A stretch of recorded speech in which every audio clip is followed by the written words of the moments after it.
Selamat malam para netizen dimanapun kita berada. Salam inspirasi bagi kita semua. Agak menarik juga ya dari pengamat ini ya. Sandiaga dan Gerindra putus asa lihat Anies melejit sendiri. Sangat luar biasa, bisa jadi seperti itu begitu kan. Karena apa? Karena yang dituduhkan selama ini tanpa data begitu kan. Katanya punya utang 50 miliar. Pada tahu-taunya setelah Anies Baswedan menyuruh Sehendri ya, juru bicara Anies Baswedan, lalu kemudian apa yang terjadi? Ya, itu bukan, memang ada utang piutang, tetapi kalau Anies menang ya tidak bisa tidak dibayar begitu. Maksudnya tidak usah bayar begitu. Tapi kalau kalah ya Anies Baswedan harus bayar itu begitu. Tapi inilah politik kita begitu kan. Ya, kalau memang Pak Sandi menyerang Anies Baswedan seperti itu ya wallahu alam, maka Pak Sandi blunder menurut saya pribadi begitu. Tetapi mari kita baca terlebih dahulu ya komentar-komentar netizen seperti ini. Ini komentar netizen agak pedas juga begitu kan kritikannya ini. Pengamat Sandiaga dan Gerindra putus asa lihat Anies melejit sendiri. Wow, sangat luar biasa begitu kan ini. Kalau saya masih ragu apakah Bang Sandi melakukan ini benar-benar dengan sukarela atau terpaksa. Menyerang Anies itu malah bakal jadi dilema buat Sandi. Bisa jadi karena ya pendukung oposisi ya Pak Sandi ya sudah beralih kepada Anies Baswedan. Yang diharapkan adalah pendukung pro pemerintah. Tahu-taunya ya blunder menurut saya begitu kan.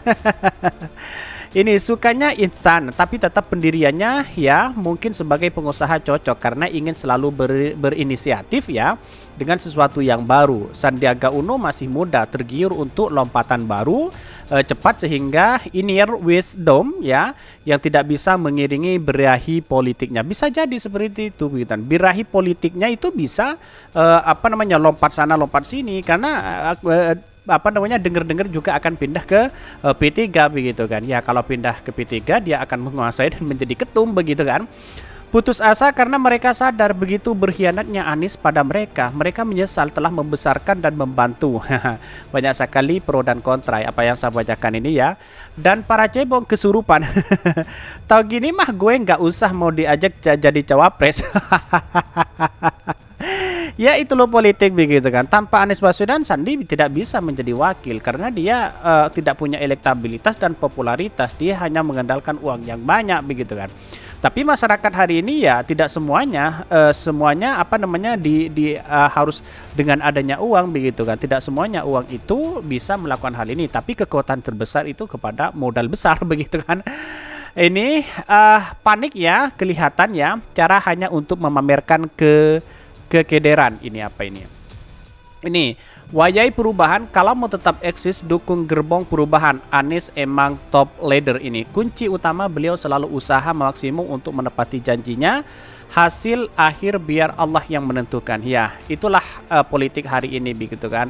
Ada pro dan ada kontra begitu kan. Tetapi mari menurut saya pribadi apa yang selama ini dilakukan oleh Anies Baswedan ya tentu langkah yang baik begitu kan. Walaupun muncul spekulasi Pak Sandi hari ini ya si A, si B dan si C begitu. Apalagi bukan Pak Sandi yang mengatakan itu begitu.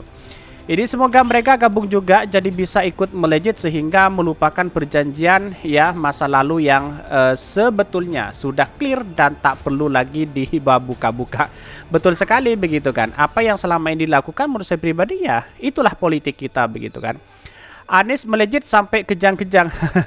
Putus asa gimana ceritanya? Ini daftar KPU aja belum ini. Paling jalan ya mestinya pintasan Gerindra menang Pilpres, bikin koalisi sama PDIP biar Prabowo presiden atau putaran selesai. Ya bisa jadi seperti itu begitu. Tapi mari kita baca terlebih dahulu ya beritanya seperti ini. Ini ya pengamat Sandiaga dan Gerindra putus asa lihat Anies melejit sendiri. Ini ya dikutip dari Kompas ya. Ini menunjukkan bahwa apa yang selama ini dilakukan Pak Sandi menurut saya pribadi ya blunder begitu kan.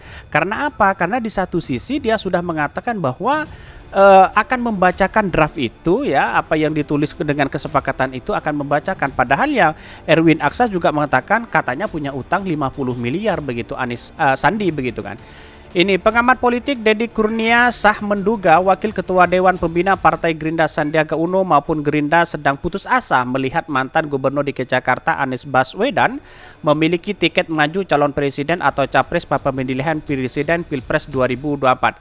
Keputusan itu yang kemudian membuat Sandiaga maupun Gerindra mengungkit perjanjian antara Anies Prabowo Subianto ya dengan Sandiaga Uno dalam pemilihan gubernur Pilgub 2017. Bahkan mengatakan menggemukanya isu ini bisa karena keputusan Sandiaga atau Gerindra karena Anies yang mereka harapkan menjadi pendorong Prabowo justru melejit sendiri dan telah dideklarasikan oleh Nasdem. Bahkan Dedi juga menduga perjanjian itu dikemukakan Sandiaga karena berkaitan dengan Pilpres 2019. Saat Pilpres 2019, Sandiaga merupakan calon wakil presiden cawapres dari Prabowo Subianto yang juga didukung oleh Partai Gerindra. Bahkan namun ya, melihat Anies yang kini punya tiket Pilpres 2024, ada perasaan ketertinggalan yang diduga dialami oleh Sandi. Secara khusus, Sandiaga tentu merasa tertinggal karena 2019 silam ia cawapres dan kini sedang menghadapi peluang untuk tidak menjadi siapa-siapa dalam Pilpres 2024, ujar dia. Betul begitu kan? Apa yang selama ini menurut saya pribadi juga berterima kasih Pak Sandi kepada Pak Prabowo begitu kan. Karena apa? Karena Pak Sandi ya di satu sisi didukung oleh Partai Gerindra dan kader Gerindra, terus kemudian di satu sisi dia harus berterima kasih kepada Anies Baswedan begitu kan. Karena dia menjadi wakil dan mengantarkan Pak Sandi punya kekuatan di oposisi, pendukung oposisi waktu itu. Karena dia bergabung ke pemerintahan ya semuanya tanpa henti ya tahu-taunya dia pendukung-pendukung oposisi sudah beralih kepada pendukung sudah mendukung kepada Anies Baswedan. Kira-kira seperti itu begitu kan. Kan juga menarik begitu kalau kita analisis bersama begitu kan.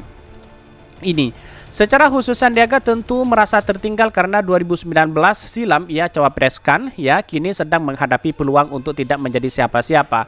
Adapun Sandiaga menyatakan tegak lurus mendukung Prabowo Subianto maju dalam Pilpres 2024. Hal itu disampaikan setelah ramai isu kepindahan Sandi dari Gerindra untuk berniat maju di Pilpres 2024. Lebih lanjut, Direktur Eksekutif Indonesia Political Opinion (EPO) ini juga menyoroti isu perjanjian utang piutang 50 miliar antara Anies dengan Sandiaga Uno. Bahkan menurut Dedi, utang dalam kontestasi itu lumrah meskipun tidak baik bagi iklim politik Indonesia. Pertama, dalam tiap kontestasi selalu ada polemik logistik dan itu sebenarnya tidak layak disebut hutang. Karena bagaimanapun bukan secara khusus untuk kepentingan Anies, melainkan untuk kepentingan kepengusungan, ujar dia.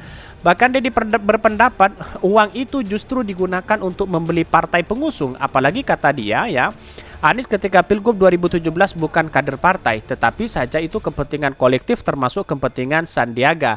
Bahkan Anies Baswedan disebut memiliki janji politik dengan Sandiaga Uno dan Prabowo Subianto. Hal itu pertama kali diungkap oleh Sandiaga Uno dalam tayangan YouTube Akbar Faisal ya, yang tayang 26 Januari 2023. Bahkan di satu sisi Menteri Pariwisata dan Ekonomi Kreatif itu Menparekraf yaitu berujar Anies Baswedan punya perjanjian politik dengan Prabowo jelang Pilgub DKI Jakarta 2017. Bahkan perjanjian itu ditulis oleh Wakil Ketua Dewan Pembina Partai Gerindra yang lain yaitu Fadlizon, ditandatangani oleh Anies, Prabowo dan Sandi. Bahkan terbaru Wakil Ketua Umum Partai Golkar Enwid Aksa menyampaikan bahwa perjanjian yang ada hanyalah melibatkan Anies dan Sandiaga. Sebagai salah satu pendukung Anies Sandi dalam Pilgub DKI Jakarta 2017 ya, Erwin mengaku mengetahui perjanjian tersebut. Menurut dia, perjanjian itu soal utang piutang logistik Pilgub DKI Jakarta 2017. Ia menceritakan saat itu Anies tidak punya cukup dana melakukan peminjaman kepada Sandiaga Uno. Bahkan kira-kira begitu karena yang mempunyai likuiditas si Pak Sandi kemudian memberikan pinjaman kepada Pak Sandi karena waktu itu kan putaran pertama yang namanya juga lagi tertatih-tatih juga kan waktu itu ujarnya. Jadi nilainya berapa? Ya 50 miliar barangkali begitu. Jadi apa yang disampaikan menurut saya tidak sesuai dengan data begitu kan. Pak Anies sudah mengklarifikasi itu begitu kan. Bahkan ya 50 miliar itu ya kalau memang Anies menang ya itu tidak usah dibayar begitu kan. Pada hakikatnya menurut saya pribadi Pak Sandi mengatakan seperti itu menurut saya pribadi ya blunder begitu kan. Dalam artian bahwa selama ini apa yang dilakukan Anies Baswedan ya dengan Sandiaga Uno itu seharusnya itu bersama-sama, janji politik bersama begitu kan.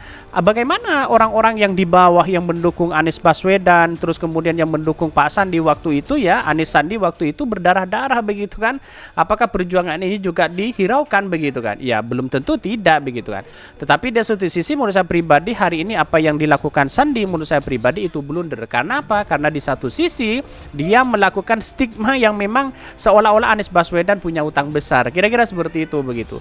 Mungkin itu yang kami sampaikan. Tonton terus channel Hodari Podcast Rakyat ini karena ada berita-berita menarik menarik dan viral setiap harinya. Salam para netizen, salam inspirasi bagi kita semua. Jangan lupa di subscribe channel YouTube Hodari Podcast Rakyat ini.